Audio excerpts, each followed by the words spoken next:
this man, Dr. Joseph Pompey, who's got a thing about annoying people with sound. Hey, you.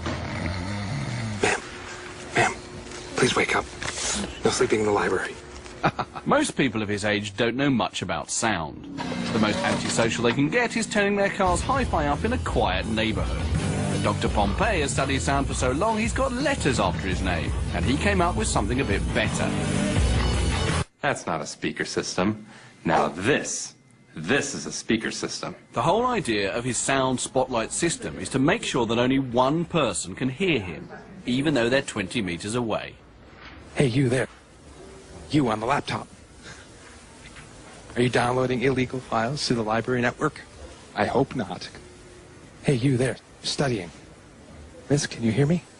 I think it's time for a break. Hey, you, looking at CDs. We're watching. Taking the mickey out of innocent readers might seem a bit childish, but there's a reason why Dr. Pompey comes here to test his kit. A library is about the most sensitive area you can think of for background noise and generating sound that people don't want to hear. But with the audio spotlight, we can deliver sound specifically directly to people within the library without bothering the other people that are reading quietly.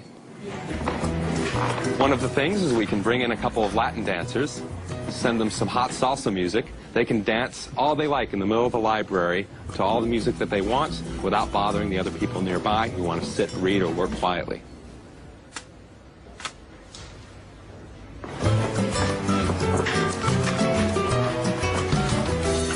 The system works like this. First, your voice is transformed into high-frequency ultrasound, sound so high no one can hear it. Ultrasound is highly directional, so, like a torch, it can be pointed at someone standing a long way away. Although they cannot hear the ultrasound, it causes secondary vibrations in the air around them, and it's that sound the person hears. So if you imagine you're in a room and I shine a flashlight at you, it's very bright for you, but it's very dark for everybody else.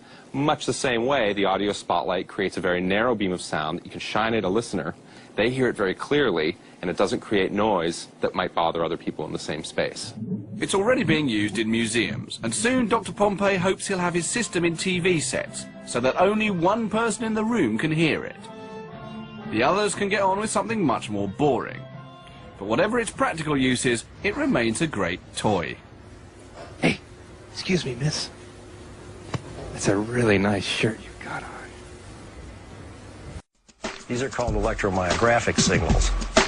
The signals are picked up by electrodes planted on the skin. The electrodes basically look like this. They're tiny little pads, much like you have in a doctor's office. So if she said the future out loud, the future, we have the signal that's corresponding to that muscular activity. But with subvocal speech, she doesn't have to move her mouth. She could say that word silently. So she would say the future silently. Here she said the future, but she didn't move her lips. And you can see that there's still the same signal being picked up by the electrodes underneath her throat. Once the electrodes capture the signal, they can be transmitted, as if through a cell phone, to someone with an earpiece receiver.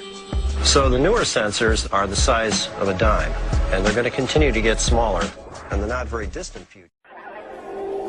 In Chicago, Illinois, a world authority on microwave hearing shows how it could work. I'm hearing a microwave pulse like a click.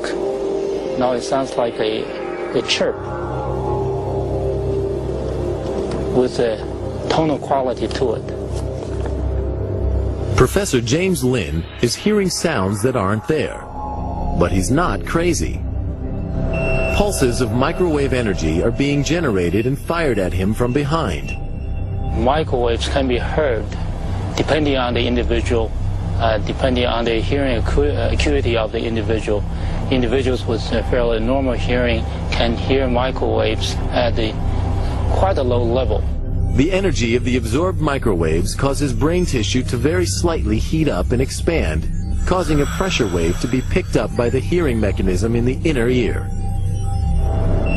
Professor Lynn is far from hearing voices, But it could be possible to send coded signals to an agent this way. Brain is an electrical organ. It is susceptible to electrical signals. Since microwave is electrical, therefore, in principle, one could embed or encode information in the microwave signal.